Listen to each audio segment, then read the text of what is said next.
जी अस्सलाम वालेकुम। कैफ और आज के लेक्चर का आगाज़ करते हैं। लेक्चर 79।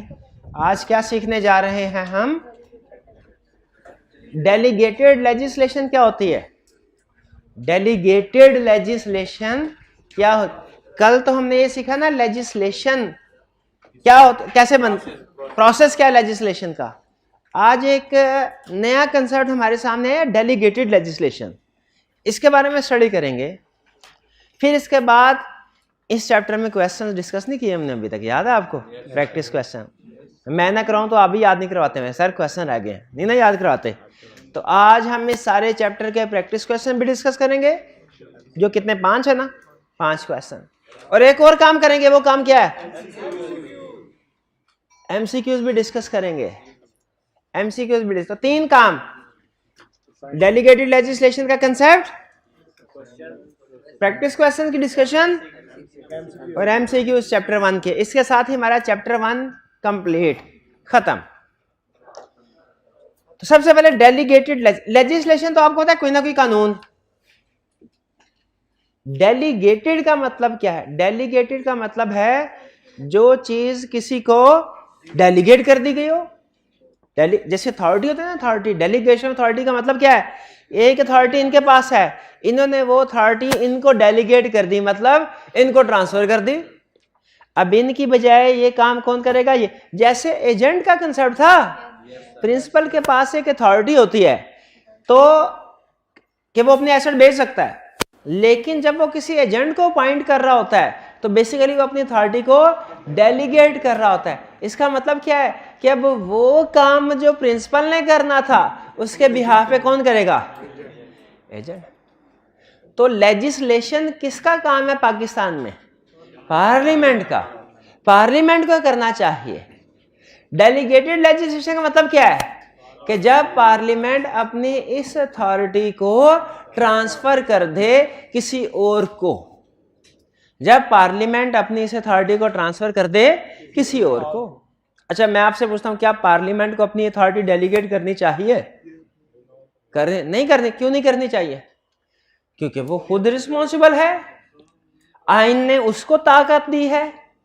तो कॉन्स्टिट्यूशन, जो कॉन्स्टिट्यूशन है उसकी तो जो असल रूह है वो ये कहती है कि पार्लियामेंट कानून साजी करे। तो पार्लियामेंट के अलावा अगर कोई और कानून साजी करेगा तो वो तो अनकॉन्स्टिट्यूशनल हो जाएगा। लेकिन सम टाइम ऐसा होता है कि कोई मैटर ऐसा आ जाता है जो बड़ा टेक्निकल नेचर का है, उसको जो हमारे पढ़े लिखे पार्लियामेंटेरियंस लोग होते हैं ना, वो समझ लेते हैं, लेकिन उसकी डिटेल टेक्निकल फंक्शनैलिटीज के ऊपर वो थोड़ा डाउट में आ जाते हैं कि यहाँ पे पता नहीं क्या होना चाहिए। जैसे आपको एक छोटी सी एग्जांपल देता हूँ। जब आप कैफ 7 में जाएंगे पढ़ने के लिए, कंपनी लॉ के लिए, तो उसमें आप एक चीज पढ़ेंगे कि जो भी आप अकाउंटिंग में फाइनेंशियल स्टेटमेंट्स बनाना सीखते हैं ना, अकाउंटिंग में फाइनेंशियल स्टेटमेंट्स प्रिपेयर करना सीखते हैं, तो वो फाइनेंशियल स्टेटमेंट शेयर होल्डर्स को भिजवाने से पहले एक एक्सपर्ट बंदे से चेक करवानी होती है, जिसे कहते हैं ऑडिटर। ऑडिटर। तो पाकिस्तान में एक कानून बनाया उन्होंने, कंपनीज एक्ट, जो ये कहता है कि किसी भी कंपनी की फाइनेंशियल स्टेटमेंट्स जब उसके शेयर होल्डर्स को भिजवाई जाएंगी ना, तो भिजवाने से पहले एक एक्सपर्ट बंदा, ऑडिटर, उससे चेक करवा ली जाएंगी कि सही है कि नहीं, ताकि उसमें अगर कोई गलती वगैरह है वो दुरुस्त हो जाए। ठीक है, इसे कहते हैं ऑडिटर, जो ये चेकिंग करता है। चेकिंग करने के बाद ऑडिटर एक रिपोर्ट देता है जिस पे लिखा, ऑडिटर रिपोर्ट, जिस पे लिखा होता है कि फाइनेंशियल स्टेटमेंट ठीक है कि नहीं। अच्छा, जब पार्लियामेंट ने ये लॉ बनाना था ना, ये कंपनीज एक्ट 2017, तो उसमें ये बात तो उन्होंने लिख दी जो होनी भी चाहिए कि फाइनेंशियल स्टेटमेंट शेयर होल्डर्स को भेजने से पहले ऑडिटर उनको ऑडिट करवाए, और फाइनेंशियल स्टेटमेंट के साथ ऑडिटर की रिपोर्ट भी लगे, लिखा हुआ। लेकिन फिर पूछने वालों ने दूसरा सवाल पूछा कि सर ये तो आपने लिख दिया, लेकिन ये तो लॉ में आपने बताया ही नहीं कि ऑडिट रिपोर्ट का फॉर्मेट क्या होगा, उसमें स्टार्ट कहाँ से करना है, एंड कहाँ पे करना है, उसमें कौन कौन सी मजीद बातें करनी हैं, अगर ऐसी सिचुएशन आ जाए तो क्या करना है, ऐसी सिचुएशन आ जाए तो क्या करना, डिटेल्ड मैटर्स तो आपने कंपनी में बताया, सिर्फ मोटी मोटी बात कर दी क्या ऑडिट होगा। अब ऑडिट किस तरीके से होगा, रिपोर्ट कैसे बनेगी, इसमें कौन कौन सी चीजें लिखी हैं, ये तो आपने बताया ही नहीं। उनका हम कैसे बताएं, हम कोई एक्सपर्ट थोड़ी हैं, हम कोई एक्सपर्ट। अब बताइए, क्या आम आवाम को, शेयर होल्डर्स को, ऑडिटर्स को ये पता है कि ऑडिट होना चाहिए, तो ये भी तो पता होना चाहिए कि ऑडिट रिपोर्ट का फॉर्मेट क्या है, वरना ऑडिटर कैसे, हर ऑडिटर अपनी मर्जी से अपने अल्फाज के मुताबिक रिपोर्ट देता रहेगा, जिसका मतलब कोई कुछ और समझेगा और कोई दूसरा कुछ और। तो बताइए कि सिर्फ इतनी रिक्वायरमेंट काफी है कि ऑडिट होना चाहिए, कि ऑडिट रिपोर्ट का फॉर्मेट भी लॉ को बताना चाहिए। ये जो पार्लियामेंट में लोग बैठे होते हैं ना, ये थोड़ा बहुत तो पढ़े लिखे होते हैं, लेकिन टेक्निकल एक्सपर्टीज इनके पास नहीं होती, इन्होंने सीए नहीं किया होता, इनको नहीं पता होता फाइनेंशियल स्टेटमेंट कैसे बनती है, डिटेल मैटर, टेक्निकल मैटर्स पे इनका नॉलेज नहीं होता। इस सूरत हाल में बताइए इनको क्या करना चाहिए। किसी भी लॉ की मेन जो रिक्वायरमेंट्स है वो खुद बना देनी चाहिए, लेकिन जो डिटेल और टेक्निकल नेचर की रिक्वायरमेंट है वो प्रोफेशनल्स को डेलीगेट कर देनी चाहिए। वो प्रोफेशनल कोई इंडिविजुअल, कोई मिनिस्टर भी हो सकता है, वो कोई बॉडी, कोई ऑर्गेनाइजेशन भी हो सकती है। जैसे इस स्पेसिफिक मसले के लिए जिसकी एग्जांपल मैंने आपको दी, उन्होंने अपनी पावर डेलीगेट कर दी एससीसीपी को कि आप टेक्निकल लोग हैं, आप अब दूसरे लोगों के साथ मिलकर स्टेक होल्डर के साथ एक फॉर्मेट बनाएं, ऑडिटर के साथ, शेयर होल्डर के साथ डिस्कस करें, और वो फॉर्मेट फिर यूज किया जाएगा प्रैक्टिस से। इसको क्या कहते हैं, पार्लियामेंट ने अपनी पावर, हालांकि वो भी लॉ का हिस्सा बन, जो ऑडिट रिपोर्ट है वो भी लॉ का हिस्सा बन जाती है, क्योंकि एक रेगुलेटेड बॉडी जिसे पार्लियामेंट ने ऑथोराइज किया है वो पार्लियामेंट के इंस्ट्रक्शंस के मुताबिक बना रही है। तो पाकिस्तान में सारे ऑडिटर्स के लिए लाजमी है कि उसी फॉर्मेट को फॉलो करें, तो वो भी लॉ का हिस्सा है। लेकिन ये ऐसा लॉ है जो पार्लियामेंट ने नहीं पास किया, किसने किया, ऐसे से किसी और बॉडी ने, किसी और मिनिस्टर ने, किसी और इंडिविजुअल ने। इसे कहते हैं डेलीगेटेड लेजिस्लेशन, यानी है ये लेजिस्लेशन, ऑडिट रिपोर्ट है, लेकिन डेलीगेटेड, पार्लियामेंट ने ये किसी और बॉडी को, अथॉरिटी को डेलीगेट कर दे। तो यही है। अब हम देखते हैं कि वो हमें किन वर्ड्स में समझा रहा है डेलीगेटेड लेजिस्लेशन। कहता है ये पावर है गिवन, पावर किस चीज की power, law making power. Delegated legislation क्या है, law making power given by parliament, किसको, किसी सबऑर्डिनेट एग्जीक्यूटिव अथॉरिटी, जो कोई मिनिस्टर, इंडिविजुअल कोई भी हो सकता है, कोई ऑर्गेनाइजेशन, कोई बॉडी भी हो सकती है, जैसे एससीसीपी। किस लिए, टू मेक बायलॉ। बायलॉज क्या होते हैं, बायलॉज का मतलब है मेन लॉ नहीं, उसका कोई एक्सप्लेनेशन,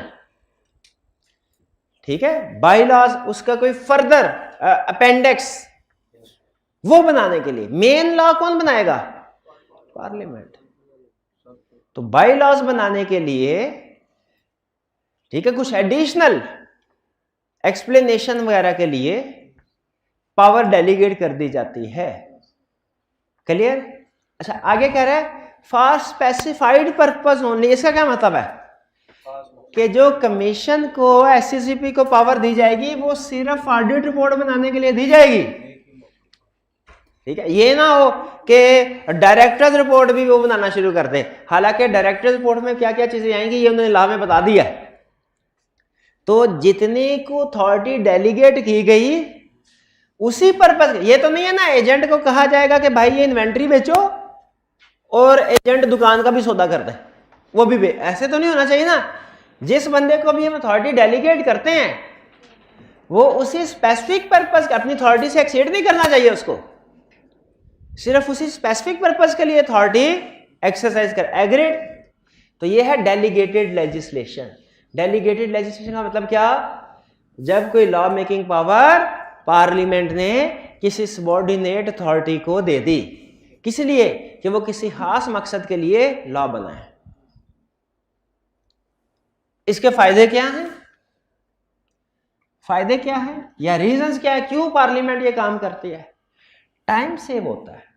पार्लियामेंट बड़े बड़े इश्यूज के ऊपर फोकस कर रही होती है, जो छोटे छोटे डिटेल मैटर्स होते हैं ना, ये वो टेक्निकल लोगों को दे देते हैं, भाई तुम डील करो। हम तो पार्लियामेंट का बहुत सा टाइम बच जाता है। Use of expert knowledge, law making में जो एक्सपर्ट लोग, जब हमने एससीसीपी को अब एससीसीपी में टेक्निकल लोग बैठे हैं ना, एससीसीपी में ऐसे लोग बैठे हैं जिनके पास एक्सपीरियंस है इंडस्ट्री का, कॉर्पोरेट सेक्टर का नॉलेज है उन्हें, वो ज्यादा बेहतर तरीके से जो डिटेल प्रोविजंस हैं उनको बना सकते हैं। तो एक्सपर्ट नॉलेज भी इस्तेमाल हो जाता है, जो अगर सिर्फ पार्लियामेंट ही सिर्फ लॉ मेकिंग बनाती तो उसमें नॉर्मली एक्सपर्ट लोग नहीं होते, हों भी तो इक्का दुक्का होते हैं। फ्लेक्सिबिलिटी, अच्छा बताइए, कानून जो बनता है, पार्लियामेंट जिस कानून को पास करती है एक्ट, क्या वो चेंज भी हो सकता है?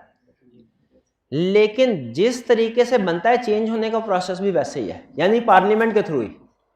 और पार्लियामेंट के थ्रू जो लॉ बनता है या चेंज होता है उसमें टाइम लगता है, क्योंकि पार्लियामेंट की मीटिंग रोज रोज नहीं होती, वो होता है 130 दिन में, हो सकता है 2-3 महीने के बाद हो, फिर प्रेसिडेंट की अप्रूवल।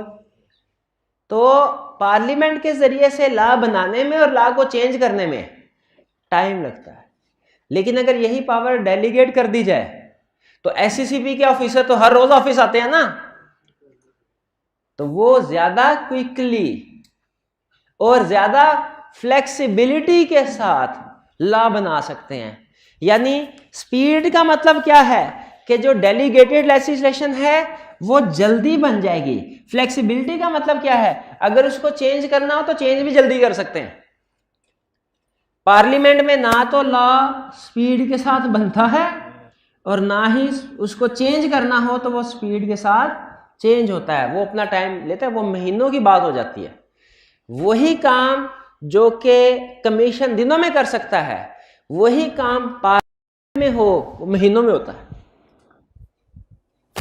तो डेलीगेटेड लेजिस्लेशन में टाइम भी सेव होता है। किसका टाइम सेव होता है वाला? पार्लियामेंट का। एक्सपर्ट नॉलेज में यूज होता है, किसमें? लॉ मेकिंग में, उस लॉ में जो डेलीगेट किया गया है। फ्लेक्सिबिलिटी भी है, किस चीज की फ्लेक्सिबिलिटी? लॉ को चेंज करने की। स्पीड भी है, किस चीज की स्पीड? हाँ, जल्दी बन जाए, अमेंडमेंट। लेकिन जहां पे एडवांटेजेस हैं वहीं पे डिसएडवांटेजेस भी है। पहला डिसएडवांटेज कहते हैं डेलीगेटेड लेजिस्लेशन अनकॉन्स्टिट्यूशनल है। अनकॉन्स्टिट्यूशनल का मतलब क्या है कि आइन ने ये पावर पार्लियामेंट को दी, अब पार्लियामेंट ने आगे किसी और को दे दी, आइन ने थोड़ी दी।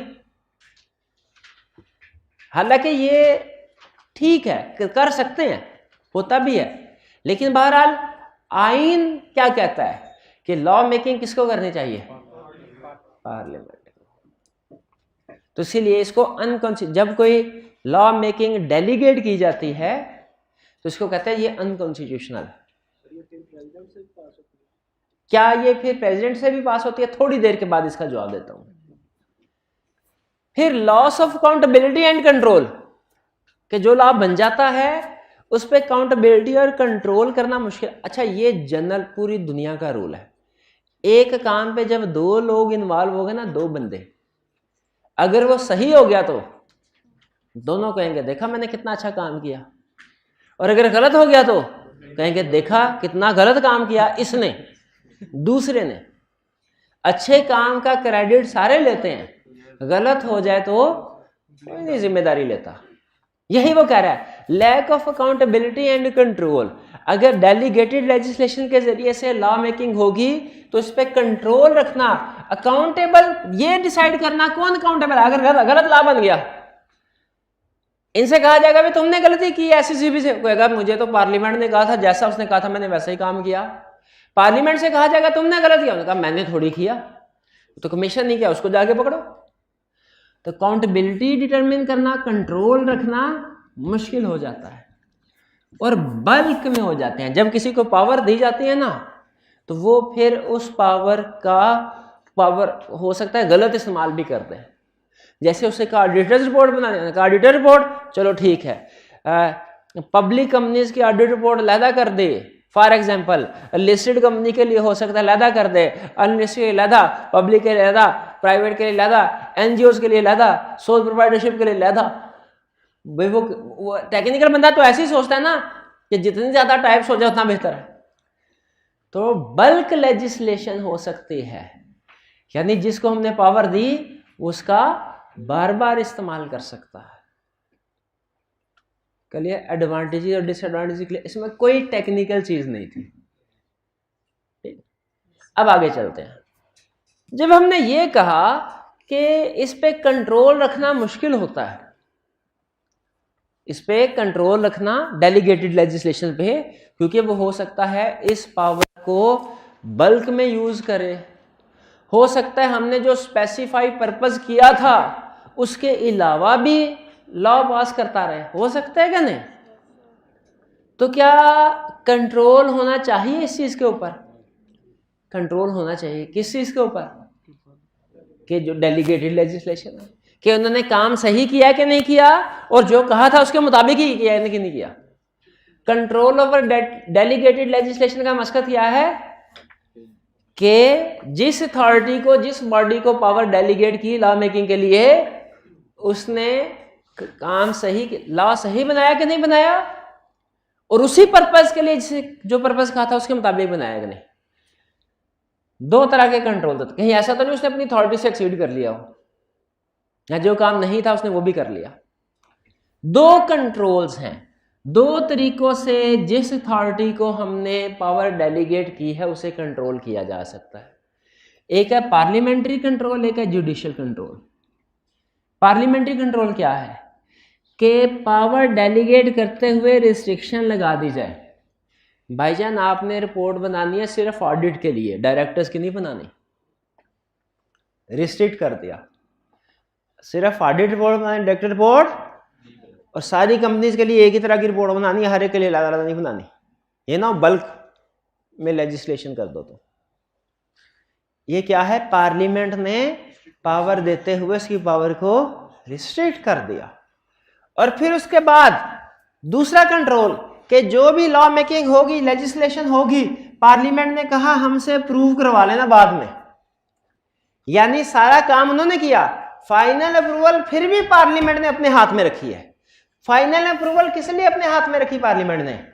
ताकि देख ले कंट्रोल के तौर पे बल्क में तो नहीं लॉ मेकिंग कर दे, और जो पर्पस कहा था, स्पेसिफाई किया था, उसी के मुताबिक लॉ मेकिंग की है ना, अप्रूवल। यह है पार्लियामेंट। जुडिशियल कंट्रोल क्या है? कि कोर्ट के पास चले जाएं। अगर पाकिस्तान के किसी भी शहरी को लगे कि कोई लॉ गलत बना है, सही नहीं बना, ठीक है, कमीशन ने अपनी अथॉरिटी से एक्सीड किया है, तो वो अदालत में जाके पिटीशन फाइल कर सकता है कि सर बराए मेहरबानी ये जो कानून पास हुआ है इसको नल एंड वाइड करार दे दीजिए। जैसे वो आजकल वो जो नैब का कानून पास हुआ है, अमेंडमेंट्स, वो कोर्ट में चैलेंज कर दे कि सर इनको रिवर्स कर दीजिए।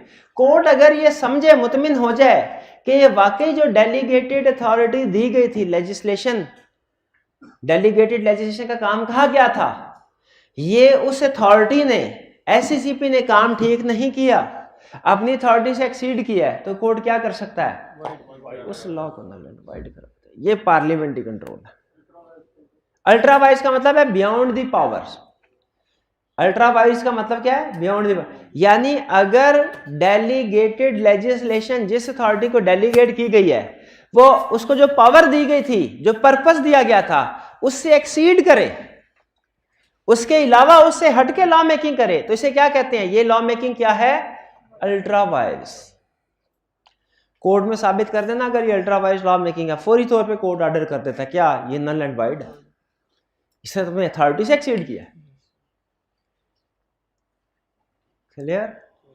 जैसे अगर कमीशन से कहा था एक ही रिपोर्ट बनानी है सबकी, कमीशन ने फिर भी 4 रिपोर्ट बना दी, तो बाकी की 3 रिपोर्ट क्या करें, कोर्ट में जाएं, कोर्ट से नल एंड वाइड करार दे दें। यह है डेलीगेटेड लेजिस्लेशन। तो बताइए ये कंसेप्ट आपको प्रैक्टिकली अच्छा लगा कि नहीं लगा, होना चाहिए कि नहीं होना चाहिए?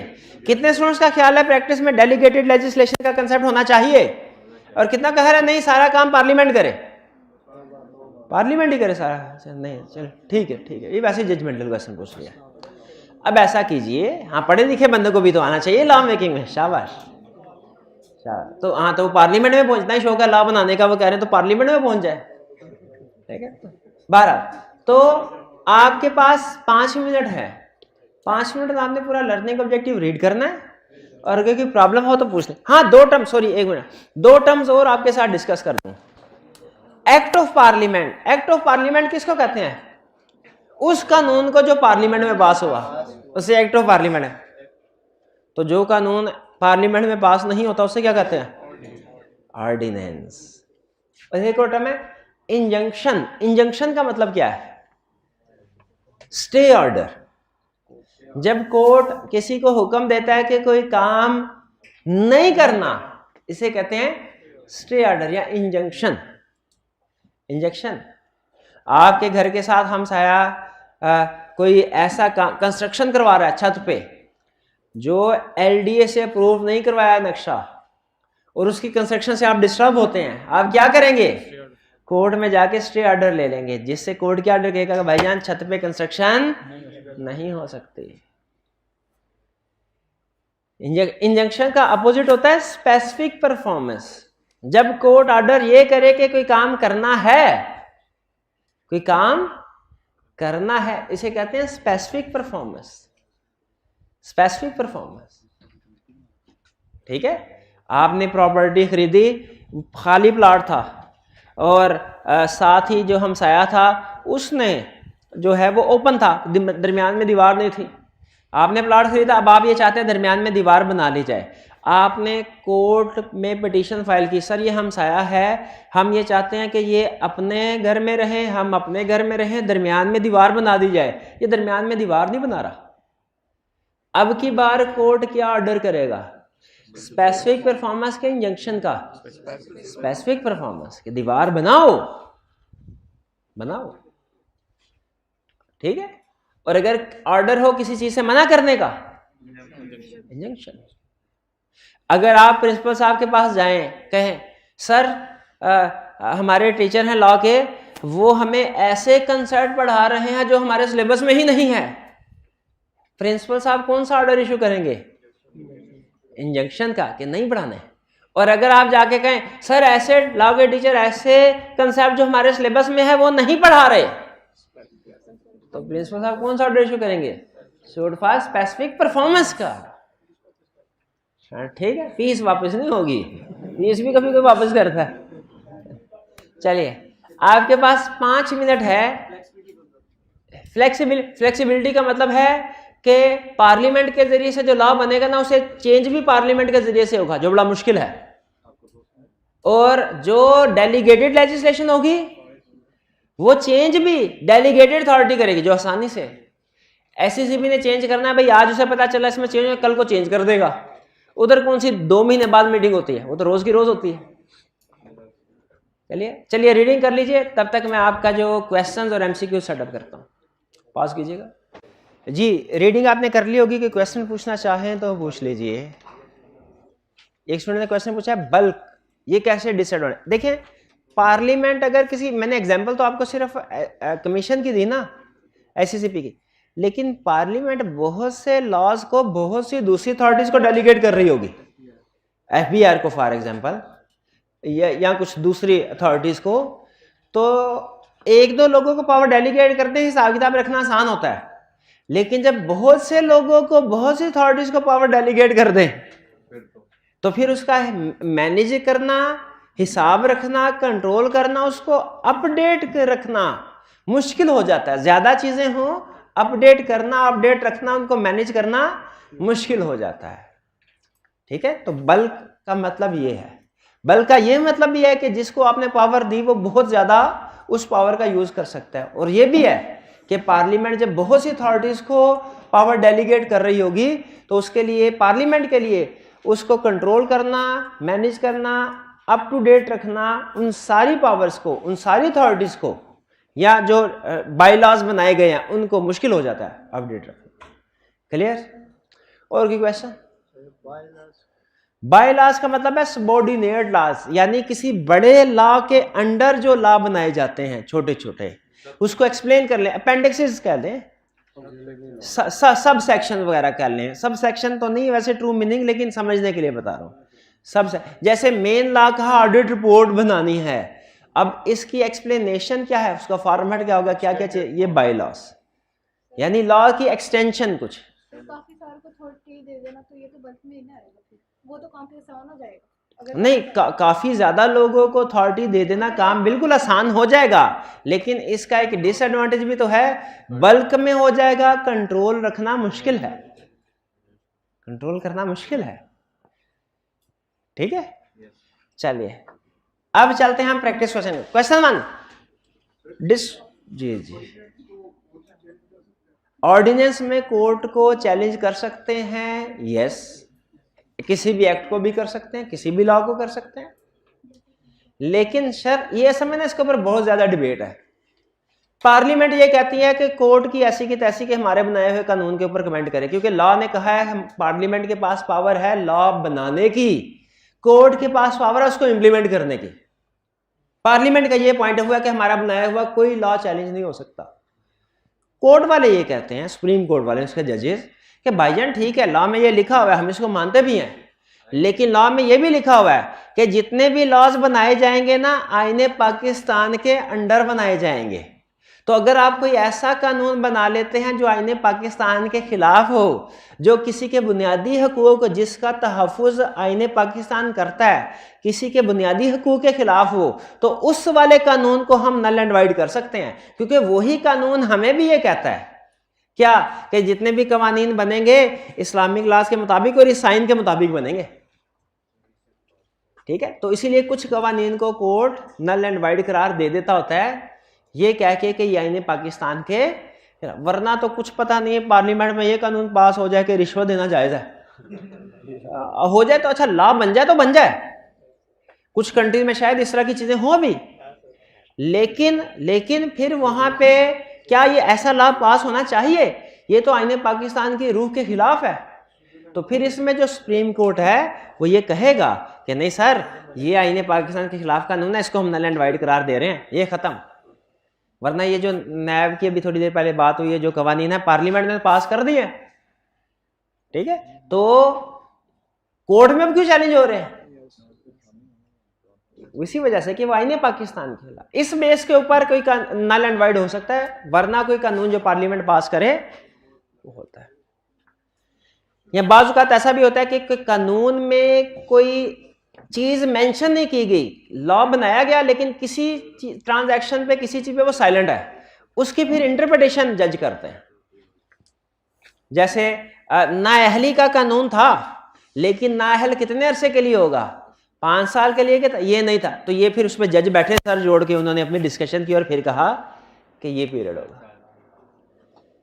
चलिए वापिस आते हैं। Question 1, distinguish between civil and criminal, giving 2 example of etch.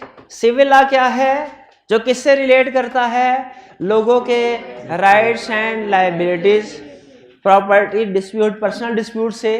Criminal law किससे रिलेट करता है? पाकिस्तान पीनल कोड में जो एक्ट लिखे गए हैं उनकी वायलेशन हो, कोई भी क्राइम, उसकी इन्वेस्टिगेशन और उसके पनिशमेंट। क्रिमिनल लॉ में पनिशमेंट क्या हो सकती है? इम्प्रिजनमेंट, डेथ पेनल्टी भी हो सकती है, डेथ। जो असाइनमेंट, अच्छा जो असाइनमेंट नहीं करके आए उसको सजा, ये सिविल लॉ में आएगा कि क्रिमिनल में?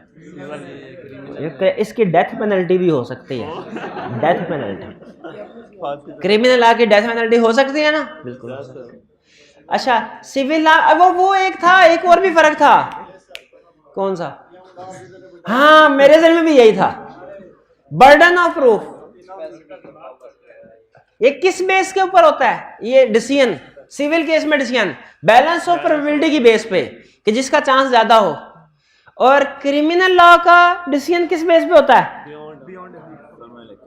लेक्चर नहीं, अभी भी नहीं ले रहे, पहले भी नहीं लिया, अभी भी नहीं ले रहे। सिविल लॉ का डिसीजन किस बेस पे होता है? बैलेंस ऑफ प्रोबेबिलिटी की बेस पे। क्रिमिनल लॉ का डिसीजन किस बेस पे होता है? Beyond all reasonable doubts. Right नहीं? अच्छा चलें, नहीं, हाँ छोटा नोट आ रहा है, आ गया। वो स्टूडेंट जो मुझे बताएगा कि सिविल लॉ में और क्रिमिनल लॉ में और अपील में जब एक पार्टी दूसरे के खिलाफ केस फाइल करती है तो पहली पार्टी को क्या कहते हैं और दूसरी पार्टी को क्या कहते हैं? 100 रुपया इनाम।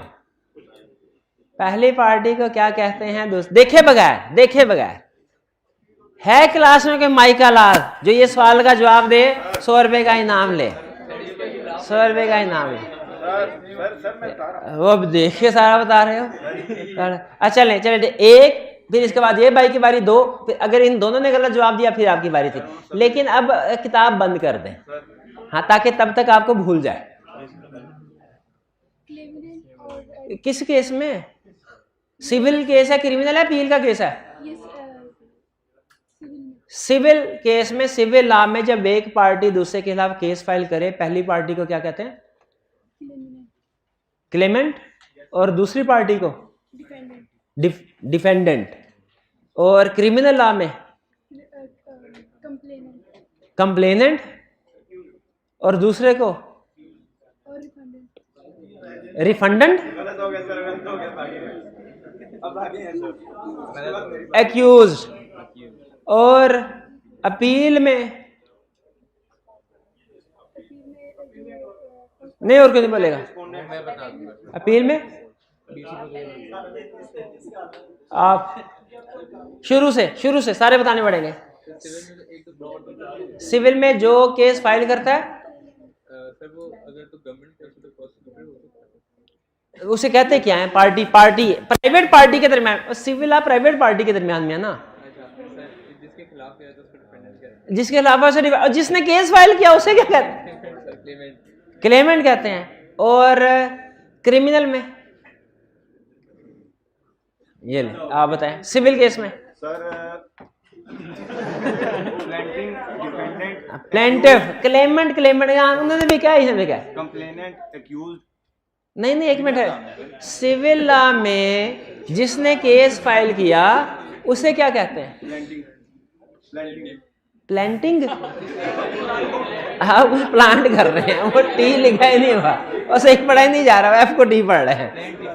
प्लांटिव नहीं, जवाब नहीं दे, नहीं वो आपने निराश किया। ना सिविल लॉ में स्पेलिंग मिस्टेक है, लॉ में तो वो काउंट नहीं होता। हाँ, स्पेलिंग मिस्टेक, ऐसा तो नहीं है प्लांटिव को आप प्लांटिंग कह दें। चलिए अच्छा आगे चल। एग्जांपल्स क्लियर हो गई? एग्जांपल्स क्लियर हो गई भाई, सवाल का जवाब मिल गया। आगे चलें। Next question 2, specify Pakistan system of government and identify senate's role in legislation process. System of government Pakistan का कौन सा है? Federal parliamentary system. इसमें सेनेट का रोल क्या है? Law making. सेनेट का रोल क्या है? Law making. और ये तो नेशनल असेंबली का रोल भी है, तो थोड़ा मजीद पॉइंट लिख दें, लॉ मेकिंग और बैलेंस रिप्रेजेंटिंग ऑल प्रोविंस। और इसमें सेनेट का रोल लिखा, पर उसने आगे डिटेल में इसका आंसर होगा, वो छाप देना। क्वेश्चन 3 छापा लगा देना, बिल्कुल। क्वेश्चन 3, ये चैप्टर 1 मैंने आपको बताया था, इसमें केस स्टडीज नहीं आती। छापा चैप्टर 1 जरा छापा।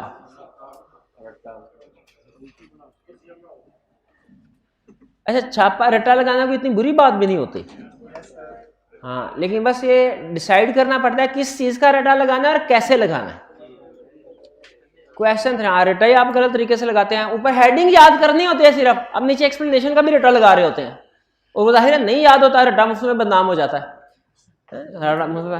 हालांकि अगर तरीके से लीके से लगाया जाए रट्टा तो वो बड़ी एफिशिएंट टेक्निक है, एफिशिएंट टेक्निक है। जैसे एक और टर्म जो है रट्टा की तरह वो बड़ा बदनाम हुई है, जुगाड़। जुगाड़ हालांकि पता है किसका, किसी भी काम को एफिशिएंट वे में करना, इसे कहते हैं जुगाड़। ये अच्छी, ये देखा गया पाकिस्तानी जुगाड़ में माहिर होते हैं।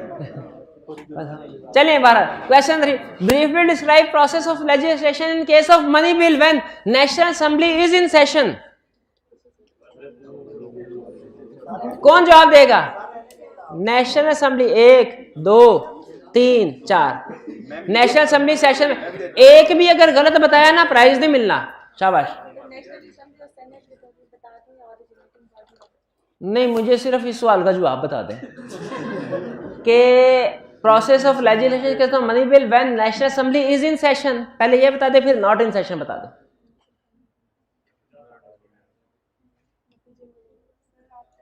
हाँ तो बताएं, आता है। जी जी सर। नेशनल असेंबली में बिल पास होगा, नेशनल असेंबली में बिल पास होगा, सेनेट में जाएगा, फिर सेनेट में जाएगा। वो जी भाई आप, नेशनल असेंबली में पास होगा फिर डायरेक्ट प्रेसिडेंट के पास जाएगा। सेनेट की रिकमेंडेशन तो हो सकती है, अप्रूवल रिक्वायर्ड नहीं है। और जब नेशनल असेंबली सेशन में नहीं है तो फिर सेनेट कर देगा, फिर प्रेसिडेंट ऑर्डिनेंस पास करेगा। शाबाश। जिसका वैलिडिटी पीरियड क्या है? 120 डेज। उसके अंदर ना नेशनल असेंबली डिसअप्रूव करना चाहे तो कर सकती है, और उसके बाहर एक्सटेंड भी कर, उसके एक्सटेंड भी कर सकते हैं। शाबाश। यही बताने हैं तो बता देते भाई। Question 4, how is a law promulgated when national assembly is not in session? नहीं, not in session. Is such law in any way different from an act of parliament? ये तरीका क्या जब नेशनल असेंबली सेशन में नहीं है तो? Ordinance पास होगा 120 दिन का। Such law anyway different from act of parliament, जब पास हो गया तो उतना ही इफेक्टिव है जितना एक्ट ऑफ पार्लियामेंट है, सिर्फ एक फर्क होता है, टेन्योर 120 दिन का है, इससे ज्यादा। 5, briefly describe how delegated legislation takes place. कैसे? When parliament delegates powers authority to make bylaws to an authority for specific purposes. Also, how control is exercised over delegated legislation? Parliamentary control, judicial control. Questions clear? ये 5 question थे। अब MCQs। Time हो गया, अभी है time. छोड़ 10 MCQs हैं, 15 हैं तो कोई बात नहीं। द प्रेसिडेंट असाइनमेंट, अच्छा आप तो जैसे कर ही आएंगे ना। अच्छा, मेजोरिटी की बेस पर डिसाइड कर लेते हैं, वोटिंग करा ले। कितने स्टूडेंट्स का ख्याल है कि इसी क्लास में अभी के अभी MCQs डिस्कस होने चाहिए? और कितने स्टूडेंट्स का ख्याल है कि कल डिस्कस होने चाहिए? हाँ, कल वाले स्टूडेंट, अच्छा